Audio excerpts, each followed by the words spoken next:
Merci de nous rejoindre à Strasbourg, au Parlement européen, où un homme est très attendu depuis des mois. Il s'agit d'un certain Viktor Orban, Premier ministre de la Hongrie, Premier ministre ultra-conservateur. Son pays occupe depuis juillet la présidence tournante du Conseil de l'Union européenne pour 6 mois. Et son discours devant le Parlement européen a été reporté à plusieurs reprises. Une première fois en juillet pour ne pas gêner la nomination du nouvel exécutif européen. Et puis une seconde fois en septembre, Viktor Orban a décidé de rester finalement dans son pays frappé par de violentes inondations. Oui, alors ces rendez-vous manqués en disent long, en tout cas sur les relations tendues entre Bruxelles et le dirigeant hongrois, éternel trublion dans ce club européen des 27.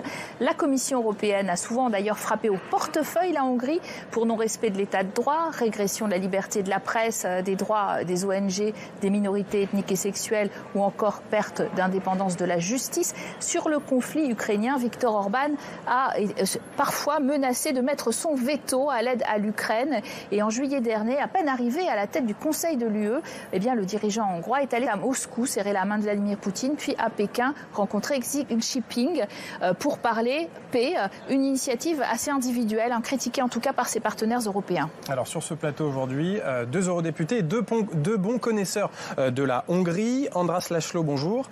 Vous êtes eurodéputé hongrois, membre du Fidesz en Hongrie, le parti de Viktor Orban. Et ici, au Parlement européen, vous êtes membre du groupe des Patriotes pour l'Europe, à l'extrême droite de l'hémicycle. Un groupe d'ailleurs créé à l'initiative de Viktor Orban qui s'est allié notamment avec le Rassemblement national français.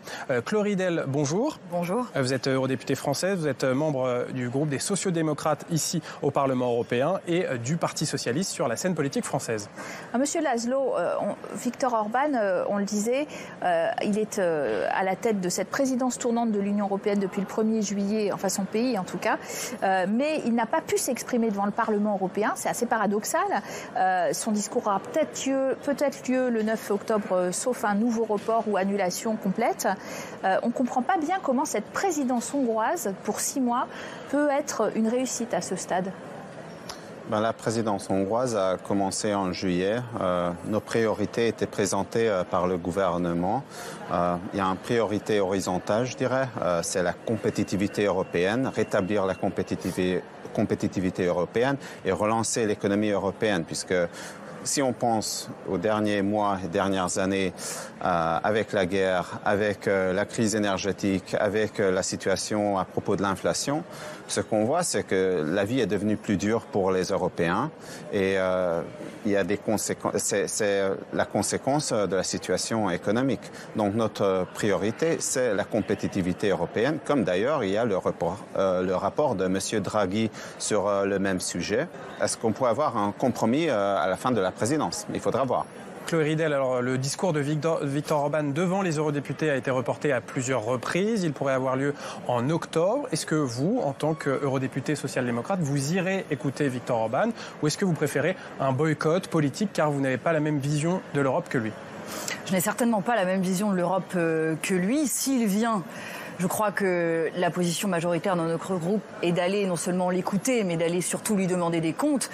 Moi, ce que je crois personnellement, c'est qu'il n'est pas nécessaire qu'il vienne devant ce Parlement, puisque nous sommes ici dans l'institution européenne de la démocratie, et ce monsieur n'a pas de respect ni pour la démocratie, ni pour l'Union européenne. Donc je crois que le fait qu'il vienne s'exprimer ici, que nous l'accueillons ici, on aurait pu tout aussi bien s'en passer. Dans son dernier rapport sur l'état de droit, d'ailleurs cet été, la Commission estime que la Hongrie, je cite, est un véritable problème systémique en matière d'état de droit et pointe les manquements en termes d'indépendance de la justice, de lutte contre la corruption et de pluralisme des médias. Des dizaines de milliards d'euros de fonds européens sont toujours gelés. Pour cette raison d'ailleurs, est-ce que vous faites des efforts pour respecter l'état de droit ? On fait des efforts pour récupérer ces argents qui appartiennent à la Hongrie. Il y avait un deal il y a quelques années lors des négociations pour le budget européen qui dure 7 ans. Et dans cette négociation, le compromis était que chaque pays reçoit certaines sommes d'argent pour des buts. Ça a été quand même soumis au bon respect de l'état de droit. Ce n'est pas des critiques d'état de droit, c'est des critiques politiques très ouvertement de ces derniers mois et la dernière année. Madame von der Leyen a très ouvertement dit que le problème avec la Hongrie, c'est c'est en fait le fait qu'on défend nos frontières contre l'immigration illégale. C'est qu'on a adopté une loi qui met le droit des parents et protège les enfants contre toute propagande sexuelle dans les écoles. Et donc, ils en parlent très ouvertement. C'est ça le problème, Kyolo Eridel. Le fait que aujourd'hui la Hongrie est un régime autoritaire et de dire ça n'est pas une critique politique puisque c'est un fait documenté par de nombreuses associations, de nombreuses ONG et par ce Parlement lui-même qui a déclenché contre la Hongrie la procédure dite de l'article 7 qui est dans le traité de l'Union européenne et qui vise à sanctionner des pays pour non-respect de l'état de droit. Et moi, je veux dire que Viktor Orban est le symbole de la banalisation des idées d'extrême droite sur notre continent depuis cela 20 ans, puisque c'est quelqu'un qui a inventé le concept de démocratie illibérale, qui dévoie totalement la notion même de démocratie, qui, dans son pays, a totalement éradiqué la liberté de la presse et des médias. Il faut savoir que 80% des médias en Hongrie sont détenus par une fondation qui s'appelle Kesma et qui est proche du Fidesz. Il n'y a plus de liberté de la recherche, il y a une stigmatisation des minorités sexuelles, religieuses, des migrants et désormais un discours ouvertement raciste de Viktor Orban qui nous explique qu'il faut l'homogénéité raciale en Europe, qu'une nation se construit sur l'homogénéité ethnique. Tout ce discours-là, M. Orban le tient et tout ce qu'il fait, il l'a fait à visage découvert. C'est-à-dire qu'il avance de façon impunie depuis 15 ans et nous l'avons laissé avancer et je veux terminer par là. Je prends toujours l'exemple pour montrer à quel point la banalisation des idées d'extrême droite s'est installée sur le continent européen de 2001 où un parti d'extrême droite est arrivé au pouvoir dans la coalition en Autriche. Et à cette époque-là, la Commission avait non seulement pris des sanctions contre l'Autriche, mais avait demandé à l'ensemble des pays de l'Union européenne de rompre leurs relations bilatérales avec l'Autriche. Aujourd'hui, on va comme ça accueillir M. Orban 25 ans plus tard au Parlement européen et on voit que Mme Ursula von der Leyen nomme à la Commission européenne un vice-président, lui aussi issu d'un parti d'extrême droite et proche de Mme Meloni. Donc on voit que grâce à M. Orban, il y a eu un rapprochement entre la droite et l'extrême droite sur le continent européen et une progression des extrêmes droites. Et ça, c'est dangereux pour la démocratie. Mon parti, Fidesz, a été réélu 4 fois maintenant au gouvernement. Nous avons une majorité très large en Hongrie dans le Parlement. Notre soutien lors des élections européennes était la deuxième plus forte en toute l'Europe. On a une compétition très forte parmi les partis en Hongrie. Et on gagne les élections puisque nos politiques qu'on propose, les politiques qu'on exécute, sont très populaires parmi les Hongrois. Et c'est comme ça que la démocratie, ça marche. Les médias étaient détenus à 80% par Est-ce qu'on peut... J'entends votre argument puisque M. Orban le répète, il dit « Je suis le chef d'État qui est le plus de longévité ». Aujourd'hui en Europe, puisqu'il est au pouvoir depuis 2010. Mais peut-on parler de démocratie et de légitimité démocratique du parti au pouvoir quand il n'y a plus de liberté de la presse, quand il n'y a plus de liberté de la recherche, quand les moyens de l'État sont utilisés au bénéfice de la campagne électorale de M. Orban? C'est une parodie de démocratie. Donc vous ne pouvez pas évoquer cet argument pour en fait éradiquer toutes les critiques contre M. Orban. Ce n'est pas le nombre de médias ou de journaux qui compte, c'est l'effet sur le débat qui se passe dans l'espace public qui compte. Et on sait très bien que les messages qui est important aux socialistes et aux libéraux, ils traversent dans le média et les gens, ils peuvent atteindre les gens comme le média de droite. Alors on va parler de la guerre en Ukraine. 80% des médias sont la propriété de gens proches de votre parti. Beaucoup de petits médias n'est pas nécessairement une dominance. Alors on va évoquer un autre point de divergence, de conflit entre Viktor Orban et le reste de l'Union européenne. On va parler de la guerre en Ukraine et de la stratégie à adopter, notamment pour obtenir la paix, puisque Viktor Orban estime qu'il faut dialoguer avec la Russie pour cesser cette guerre. D'ailleurs, on va écouter le Premier ministre hongrois sur sa stratégie. C'était au début du mois de septembre. Toutes les bibliothèques des gouvernements européens ont des centaines de livres sur la stratégie pour obtenir la paix. Cette littérature, ajoutée à mon expérience personnelle, me font penser que le premier enjeu est celui de la communication.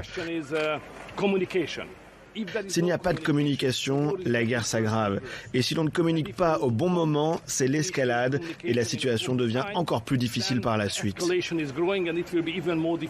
Viktor Orban est allé discuter de la guerre en Ukraine, puis à Moscou, puis en Chine, sans même avoir prévenu ni même échangé avec ses 26 partenaires européens qui n'étaient pas très contents, ça n'est pas très solidaire. Mais ça n'est pas nouveau que M. Orban rompe l'unité européenne affichée dans le soutien à l'Ukraine, puisqu'il s'est opposé à des sanctions contre les oligarques russes proches de Poutine. Il s'est aussi opposé à l'embargo européen sur le pétrole ou sur le gaz russe. Donc cette unité de l'Europe en soutien à l'Ukraine et vis-à-vis de Vladimir Poutine, il n'a fait que la briser depuis le 24 février 2022. Et là, ce qu'il a fait le 5 juillet, donc quelques jours seulement après qu'il ait pris la présidence tournante de l'Union européenne, c'est un crachat à la figure de la résistance ukrainienne. Parce que je l'écoutais dans votre vidéo, il parle de dialogue. Le dialogue, nous l'avons essayé avec M. Poutine pendant 20 ans. Nous n'avons fait que ça. Et jusqu'à la dernière minute, y compris le président français, M. Macron, qui appelait M. Poutine jusqu'au dernier jour du mois de février 2022. Et M. Poutine, lui, le prenait au téléphone depuis sa salle de sport ou depuis sa piscine. Il n'en a rien à faire du dialogue. Ce qu'il comprend, malheureusement, c'est le rapport de force. Et j'observe que 2 jours après que M. Orban ait été à Saint-Pétersbourg, je crois, rendre visite à M. Poutine, la Russie a bombardé un hôpital à Kiev et l'a entièrement détruit. Cet hôpital, pour que les gens comprennent, c'était l'équivalent en surface de l'hôpital Necker à Paris. Donc c'est comme ça qu'il a répondu à la soi-disant politique du dialogue de M. Orban, qui n'est qu'une politique de la faiblesse. La main tendue n'a pas donné beaucoup d'effet. C'est vrai que vous avez un rapport à la Russie qui est à contre-courant du reste de l'Union européenne, avec un passe-droit pour ce qui est de continuer à vous fournir en pétrole, etc., parce que vous dites que vous ne pouvez pas vous en passer. Avec aussi, vous avez mis en place quand même finalement la possibilité d'avoir des cartes d'identité pour les Russes et Biélorusses, ce qui inquiète beaucoup les autres Européens, des visas de 2 ans en quelque sorte. Pourquoi une telle proximité, une telle ambiguïté sur la question ukrainienne ? Tout d'abord, c'est pas la Hongrie qui rompt l'unité européenne. Si on regarde les sanctions, il n'y a toujours pas de sanctions sur le gaz russe. Il y a tous les pays, ou beaucoup de pays européens, qui importent toujours du gaz russe, que ça soit sur des gazoducs ou du gaz LNG.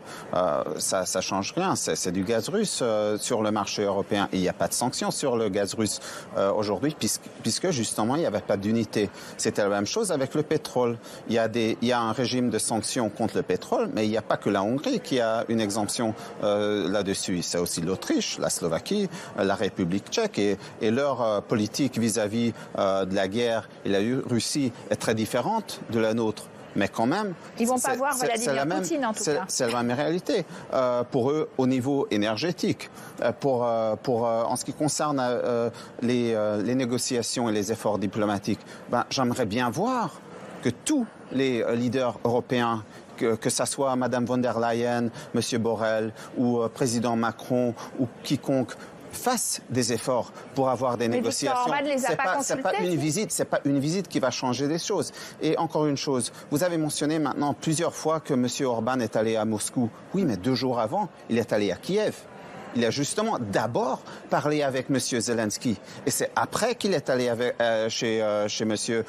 Poutine. Et c'est après qu'il est allé à Pékin en son nom propre. Et dans une lettre qui est publique, il a donné un compte de ce qui s'est passé lors des négociations et quelles sont, selon lui, la possibilité pour l'Europe de rétablir la paix en Europe. Dernier mot sur l'immigration, puisque le gouvernement hongrois menace actuellement la Commission européenne d'envoyer, je cite, des bus de migrants à Bruxelles, car la Hongrie de Viktor Orban refuse de payer une amende de 200 millions d'euros pour non-respect du droit d'asile. Chloridel, est-ce que vous dites que Viktor Orban est en train de gagner la partie sur le ton vis-à-vis de l'immigration ? Ah oui, ça j'en suis convaincue. Je pense que c'est lui qui, au moment de ce qu'on a appelé la crise migratoire en 2015, cette arrivée de Syriens qui fuyaient la guerre, M. Orban s'est saisi de cette crise humanitaire terrible pour faire avancer sa vision catastrophique et xénophobe des migrations, pour refuser l'entrée à ces gens, ces femmes, ces enfants qui fuyaient les bombes. Et depuis, en fait, il a fait de nous un continent angoissé vis-à-vis de la migration, à tel point que quand on veut nous faire du mal maintenant, on nous fait ce qu'on appelle du chantage migratoire. Il suffit d'acheminer quelques migrants à nos frontières pour créer de la crise politique. Donc il nous fragilise aussi par cette espèce de discours complètement ahuri et irrationnel vis-à-vis des migrations, parce qu'il y a toujours eu des migrations dans l'histoire de l'humanité. L'Europe en prend une très faible part. C'est faux de dire, comme il le fait, qu'il y a une submersion migratoire. Il faut contrôler les flux qui nous arrivent, mais il faut le faire dans la solidarité européenne. Et il faut qu'on se répartisse les flux des gens. Et ce que veut M. Orban, c'est de perpétrer le chaos dans la politique d'accueil, parce que c'est ça qui, quelque part, est dans son intérêt. On veut justement l'inverse. En Hongrie, la crise migratoire n'est plus un issue. On n'a pas de problème migratoire et on n'a pas de vision catastrophique de la migration. On a tout simplement tiré les leçons de la France, de l'Allemagne, des Pays-Bas, de la Suède. Et on s'est dit, on a l'avantage de voir de ce qui se passe des années plus tard, des décennies plus tard, et on se dit, on a cet avantage-là. Donc les gens qui fuient la guerre, vous en avez rien à faire. Vous êtes une île au milieu d'un océan de misère et de malheur et de guerre, mais vous n'en avez rien à faire. On a pris tous les réfugiés ukrainiens dès le premier jour. Ah oui, parce qu'ils sont blancs et chrétiens, c'est vrai. Donc vous êtes en fait juste raciste dans votre vision du droit d'asile. Mais là, je vous parle de la différence entre les Syriens et les Ukrainiens telle que vous l'avez faite. La défense de nos frontières Schengen, c'est une exigence de la part de l'Union européenne. On veut respecter les lois Schengen, on veut défendre les frontières de l'Union européenne, mais il faut comprendre que tous les réfugiés du monde n'ont pas le droit de venir en Europe. Mais ils ne viennent pas en Europe, tous les réfugiés du monde, monsieur. Et merci à tous les deux. Ils vont essentiellement dans les pays voisins. Merci à tous les deux d'avoir participé à ce débat et merci à tous les téléspectateurs de nous avoir suivis. Vous restez bien sûr sur nos deux antennes où l'actualité continue.